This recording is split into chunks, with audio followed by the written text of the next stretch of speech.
ദൈവത്തിൽ വിശ്വാസമില്ലാത്തത് കൊണ്ട് ഉത്തരം അവിടെ തന്നെ വന്നു കഴിഞ്ഞു. പത്തനംതിട്ട ജില്ല ഈയിടെ വളരെ ദൗർഭാഗ്യകരമായിട്ടുള്ള ഒരു സംഭവത്തിന് സാക്ഷ്യം വഹിക്കുകയും, ഓർമ്മ ശരിയാണെങ്കിൽ വിശ്വാസം എന്നത് ഒരു ഊന്നുവടിയെ പോലെയാണ്. എന്താണ് വിശ്വാസം എന്നത്?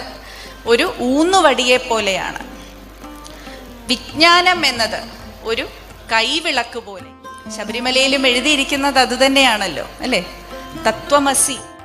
മഹാഭാരതം മുതൽ മാർക്സ് വരെ ഉള്ള ഗ്രന്ഥങ്ങൾ ഒരുപക്ഷെ വായിക്കാൻ പ്രേരകമായത് ഉള്ളിൽ തോന്നിയ ആ ചോദ്യങ്ങളാണ് എന്നാണ് എനിക്ക് തോന്നുന്നത്. ടുവേർഡ്സ് ഫെയ്ത്ത് എന്ന് വേണമെങ്കിൽ ഇംഗ്ലീഷിൽ പറയാം. When you turn a blind eye towards faith, that is when you actually fall into the trap of superstitions. നാം ഇന്ന് വിശ്വാസത്തെക്കുറിച്ച് സംസാരിക്കുമ്പോൾ അതിനോടൊപ്പം തന്നെ മറ്റൊരു പദവും കൂടി ചേർത്താണ് സംസാരിക്കുന്നത്, അല്ലേ? എന്താണ് ആ പദം? പ്രത്യേകിച്ചും പത്തനംതിട്ട ജില്ല ഈയിടെ വളരെ ദൗർഭാഗ്യകരമായിട്ടുള്ള ഒരു സംഭവത്തിന് സാക്ഷ്യം വഹിക്കുകയുണ്ടായി, അല്ലേ? വാർത്തയിലും മാധ്യമങ്ങളിലും ഒക്കെ നിറഞ്ഞു നിന്ന ഒരു വളരെ ദൗർഭാഗ്യകരമായിട്ടുള്ള ഒരു സംഭവത്തിന് നമ്മുടെ ജില്ലയിൽ മാത്രമല്ല, കേരളത്തിലും ഭാരതത്തിലും ലോകത്തുമെമ്പാടും നാം വിശ്വാസത്തെക്കുറിച്ച് സംസാരിക്കുമ്പോൾ അതിൻ്റെ പ്രതിലോമം എന്ന രീതിയിൽ അന്ധവിശ്വാസങ്ങളെക്കുറിച്ചും സംസാരിക്കാറുണ്ട്, അല്ലേ?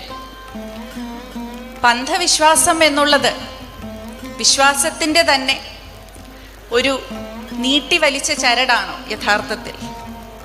അതോ അപക്വമായിട്ടുള്ള വിശ്വാസമാണോ അന്ധവിശ്വാസം എന്നൊക്കെയുള്ള തരത്തിലുള്ള ചോദ്യങ്ങൾ ഈ ഒരു കാലഘട്ടത്തിൽ, ഈ ഒരു സന്ദർഭത്തിൽ ഉയർന്നു വരാറുണ്ട്. എന്നാൽ എന്തുകൊണ്ടാണ് ആളുകൾ അന്ധവിശ്വാസങ്ങളിലേക്ക് ചേക്കേറുന്നത് എന്നുള്ള ഒരു ചോദ്യത്തിന് ഉത്തരം കണ്ടു കഴിഞ്ഞാൽ ഒരുപക്ഷെ അന്ധവിശ്വാസവും വിശ്വാസവും തമ്മിലുള്ള വ്യത്യാസം എന്താണ് എന്ന് നമുക്ക് മനസ്സിലായി എന്ന് വരാം.